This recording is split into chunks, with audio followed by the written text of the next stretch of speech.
ஓம் சாந்தி. 9/4/2025 சாக்கார முரளி. இன்று சிவ பகவான் கூறுகிறார், இனிமையான குழந்தைகளே, ஒவ்வொருவருடைய நாடியையும் பார்த்து முதலில் அவருக்கு அலஃப், அதாவது அப்பா அல்லது தந்தை மீது நிச்சயம் செய்வீங்கள். அதன் பிறகு மேற்கொண்டு புரிய வையுங்கள். தந்தை மீது நிச்சயம் ஏற்படாமல் ஞானம் அளிப்பது என்பது டைம் வேஸ்ட், அதாவது நேரத்தை வீணாக்குவதாகும். கேள்வி: எந்த முக்கியமான ஒரு முயற்சி ஸ்காலர்ஷிப் பெறுவதற்கான அதிகாரியாக்கி விடுகிறது? பதில்: உள்நோக்கு முகத்தில் இருக்கும் முயற்சி. நீங்கள் மிகவும் உள்நோக்கு முகத்தில் இருக்க வேண்டும். தந்தையோ நன்மை செய்பவர், நன்மைக்காகத்தான் ஆலோசனை கொடுக்கிறார். யார் உள்நோக்கு முகமுடைய யோகி குழந்தைகளோ அவர்கள் ஒருபோதும் தேக அபிமானத்தில் வந்து கோபித்து கொள்ள மாட்டார்கள், சண்டை போட மாட்டார்கள். அவர்களுடைய நடத்தை மிகவும் ராயலானதாகவும் சிறப்பானதாகவும் இருக்கும். மிகவும் குறைவாக பேசுவார்கள். யக்ஞ சேவையில் ஆர்வம் கொண்டிருப்பார்கள். அவர்கள் வளவளவென்று ஞானத்தை சொல்லிக்கொண்டே இருக்க மாட்டார்கள். நினைவில் இருந்து சேவை செய்வார்கள். ஓம் சாந்தி. பெரும்பாலும் பார்க்கப்படுவது என்னவென்றால், அதாவது கண்காட்சியின் சமாச்சாரம் கூட வருகிறது. அதில் முக்கியமான விஷயம், தந்தையின் அறிமுகத்தை பற்றி முழுமையாக நிச்சயம் ஏற்படுத்தாமல் மற்றதை என்னவெல்லாம் புரிய வைத்து கொண்டிருக்கிறீர்களோ அவை யாருடைய புத்தியிலும் பதிவது கடினமாக இருக்கிறது. நன்றாக இருக்கிறது, நன்றாக இருக்கிறது என்று சொல்கிறார்கள். ஆனால் தந்தையின் அறிமுகம் இல்லை. முதலில் தந்தையின் அறிமுகம் கிடைக்க வேண்டும். தந்தையின் மகா வாக்கியம், என்னை நினைவு செய்யுங்கள், நான் தான் பதித்த பாவனன். என்னை நினைவு செய்தீர்கள் என்றால் நீங்கள் தூய்மையற்ற நிலையிலிருந்து தூய்மையாக ஆகிவிடுவீர்கள். இதுதான் முக்கியமான விஷயமாகும். பகவான் ஒருவர்தான். அவர்தான் பதித்த பாவனர், ஞானக்கடல், சுகக்கடல் ஆவார். அவர்தான் உயர்ந்ததிலும் உயர்ந்தவர். இந்த நிச்சயத்தை ஏற்படுத்த வேண்டும். நானோ ஞானத்தின் மூலம் சத்கதி அளித்து பிறகு சென்று விடுகிறேன். பிறகு இந்த ஞானம் மறைந்து போய்விடும். ஞானத்தின் பிராலப்தம் அல்லது பலன் முடிவடைந்த பிறகு பக்தி மார்க்கம் ஆரம்பமாகும் என்று தந்தை புரிய வைக்கிறார். முதலில் தந்தையின் அறிமுகம் கொடுக்காமல் பிறகு என்னவெல்லாம் உழைப்பு செய்கிறீர்களோ, ஒப்பீனியன் எழுதி வாங்குகிறீர்களோ அவை எதுவுமே பயன்படுவதில்லை. ஆகையால் சேவை நடப்பதில்லை. நிச்சயம் ஏற்பட்டுவிட்டது என்றால் உண்மையில் பிரம்மா மூலமாக ஞானம் கொடுத்து கொண்டிருக்கிறார் என்பதை புரிந்து கொள்ள வேண்டும். கலியுகத்தில் இருப்பது பக்தி மார்க்கம், மேலும் இப்பொழுது சங்கமத்தில் இருப்பது ஞான மார்க்கம். நாம் சங்கம யுகத்தினராக இருக்கிறோம். ராஜ யோகத்தை கற்றுக்கொண்டிருக்கிறோம். புதிய உலகத்திற்காக தெய்வீக குணங்களை தாரணை செய்கிறோம். யார் சங்கம யுகத்தில் இல்லையோ அவர்கள் நாளுக்கு நாள் தமோ பிரதானமாக ஆகிக்கொண்டே போகிறார்கள். அந்த பக்கம் தமோ பிரதான தன்மை அதிகரித்து கொண்டே போகிறது. இந்த பக்கம் உங்களுடைய சங்கம யுகம் முடிவடைந்து கொண்டே இருக்கிறது. இது புரிந்து கொள்ள வேண்டிய விஷயம் அல்லவா? தந்தை மீது நிச்சயம் ஏற்படாமல் இருக்கும் வரை மற்ற படங்களின் பக்கம் அழைத்து செல்லவே கூடாது. நிச்சயம் இல்லை என்றால் எதுவும் புரிந்து கொள்ள மாட்டார்கள். இந்த ஞானத்தை தந்தை இப்பொழுதுதான் கொடுக்கிறார். சத்யுகத்தில் இந்த ஞானத்தின் அவசியம் இருக்காது.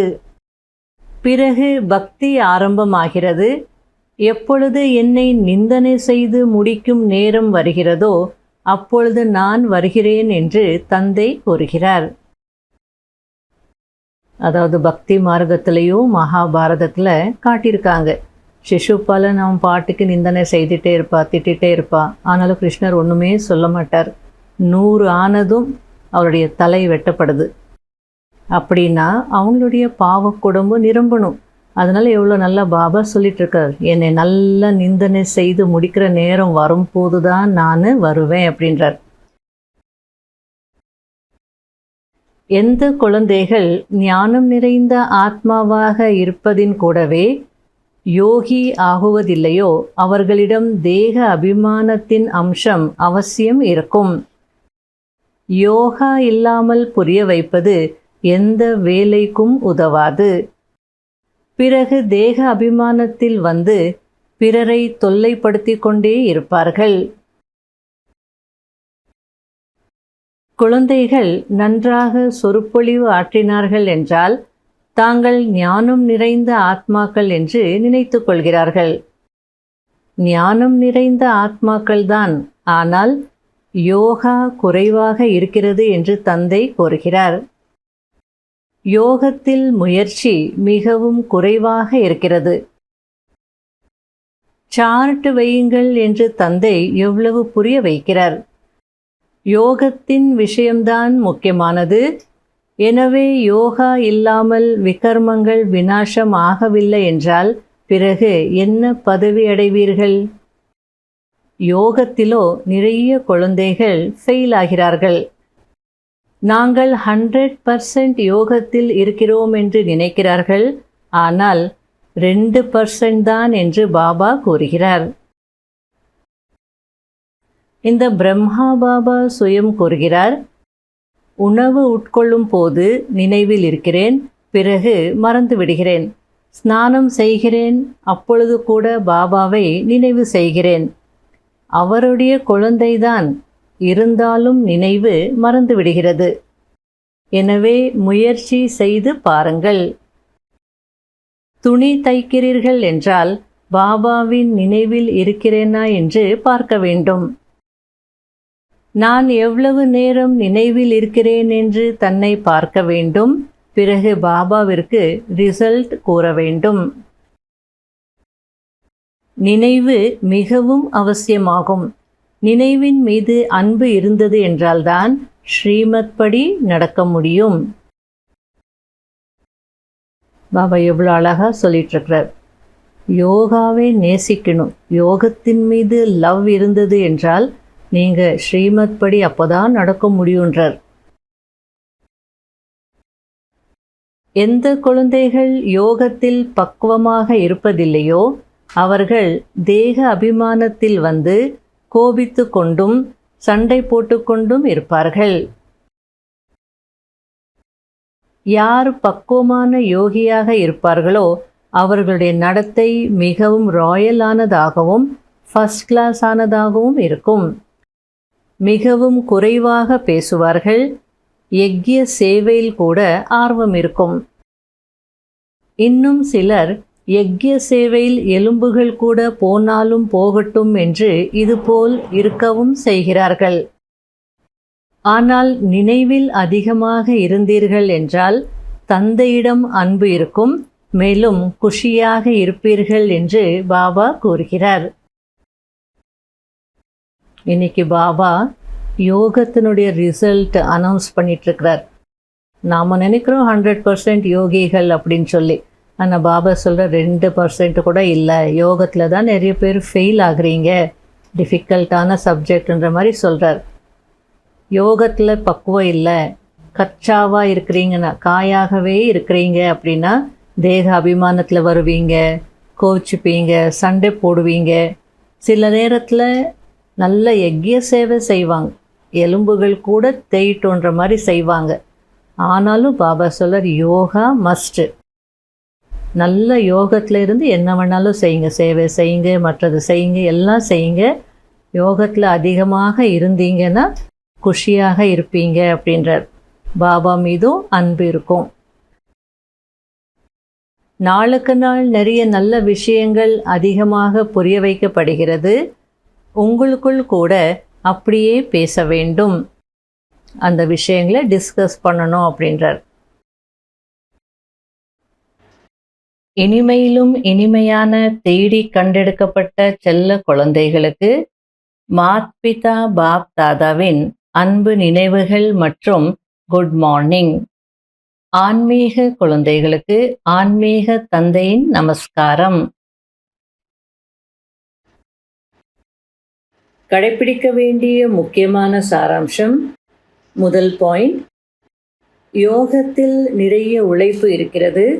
கர்மம் செய்யும் போது எவ்வளவு நேரம் தந்தையின் நினைவு இருக்கிறது என்று ட்ரையல் செய்து பார்க்க வேண்டும். நினைவில் இருப்பதில்தான் நன்மை இருக்கிறது. இனிமையான நாயகனை மிகவும் அன்பாக நினைவு செய்ய வேண்டும். நினைவின் சார்ட் வைக்க வேண்டும். இரண்டாவது பாயிண்ட், நுண்ணிய புத்தி மூலமாக இந்த நாடகத்தின் ரகசியத்தை புரிந்து கொள்ள வேண்டும். இது மிக மிக நன்மை நடக்கக்கூடிய நாடகம். நாம் என்ன பேசுகிறோமோ அல்லது செய்கிறோமோ அது மீண்டும் 5000 வருடங்களுக்கு பிறகு ரிப்பீட் ஆகிறது. இதை சரியாக புரிந்து கொண்டு குஷியாக இருக்க வேண்டும். வரதானம். தன்னுடைய உயர்ந்த வாழ்க்கை மூலம் பரமாத்மா ஞானத்தின் கண்கூடான நிரூபணம் கொடுக்கக்கூடிய மாயா ப்ரூஃப் ஆகுங்கள். தன்னை பரமாத்மா ஞானத்தின் கண்கூடான உதாரணம் அல்லது நிரூபணம் என்று புரிந்து கொள்வதினால் மாயா ப்ரூஃப் ஆகி விடுவீர்கள். கண்கூடான நிரூபணம் உங்களுடைய உயர்ந்த தூய்மையான வாழ்க்கையாகும். அனைத்தையும் விட பெரிய அசம்பவம் சம்பவமாகக்கூடிய விஷயம் இல்லறத்தில் இருந்து கொண்டே விடுபட்ட மேலான உள்ளுணர்வில் இருப்பதாகும். தேகம் மற்றும் தேகத்தின் உலகத்தில் இருந்து விடுபட்டு இருப்பதாகும். பழைய ஷரீரத்தின் கண்கள் மூலம் பழைய உலகத்தின் பொருட்களை பார்த்து கொண்டிருந்தாலும் பார்க்காமல் இருப்பது, அதாவது சம்பூர்ண தூய்மையான வாழ்க்கையை வாழ்வது, இதுதான் பரமாத்மாவை வெளிப்படுத்துவதற்கான அல்லது மாயா ப்ரூஃப் ஆகுவதற்கான சகஜ சாதனம் ஆகும். அதாவது படத்தை காட்டி அல்லது லெக்சர் செய்து பாபாவை வெளிப்படுத்துறதை விட நம்முடைய வாழ்க்கையின் மூலமாக பாபா வெளிப்படணும். அதுக்கு நாம் பரமாத்மா ஞானத்தின் கண்கூடான உதாரணம் அல்லது நிரூபணம் அப்படின்ற அந்த ஒரு புரிதல் இருக்கணும், அந்த ஸ்வரூபத்தில் இருக்கணும். அப்போ மாயா ப்ரூஃபாகவும் ஆயிடுவீங்க, பரமாத்மாவையும் வெளிப்படுத்துவீங்க அப்படின்னு சொல்லிட்டு இருக்கார். ஸ்லோகன். கவனம் என்ற காவலாளி சரியாக இருந்தால் அத்தீந்திரிய சுகத்தின் கஜானா தொலைந்து போகாது. அவ்யக்த சமிக்ஞை. தந்தையை கம்பேனியனாகவோ அதாவது துணைவராகவோ ஆக்கிக் கொண்டிருக்கிறீர்கள். இப்போது அவரை கம்பைண்டாக அதாவது இணைந்த ரூபத்தில் அனுபவம் செய்யுங்கள். இந்த அனுபவத்தை மீண்டும் மீண்டும் நினைவில் கொண்டு வந்து நினைவு சொரூபமாகி விடுங்கள்.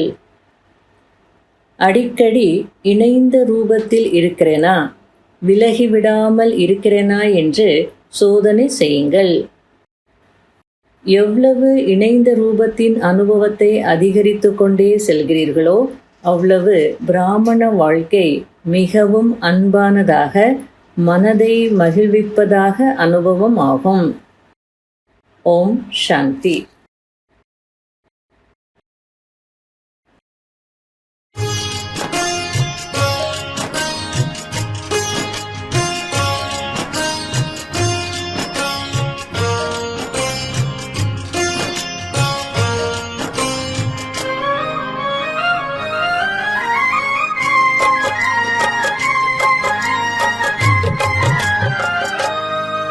இன்னாருயிர் நண்பன் நீயே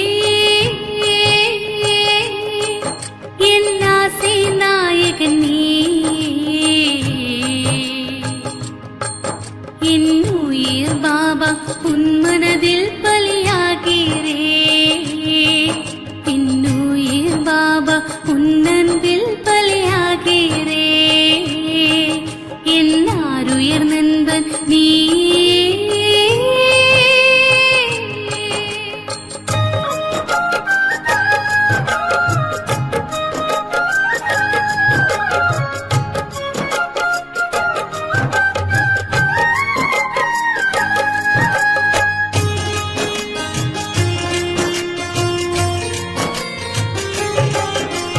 தூரதேசம் இருந்து வந்து முரளி சொன்னாய் பாபா,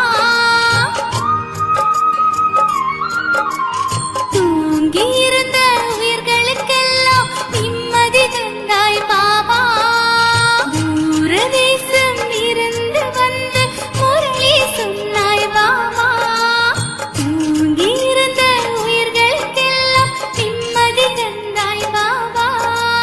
பாபா என்னும் பெயரில் மந்திரத்தான் இருக்கிறது, மாயா என்னும் பேரே மதுவே அழிகிறது.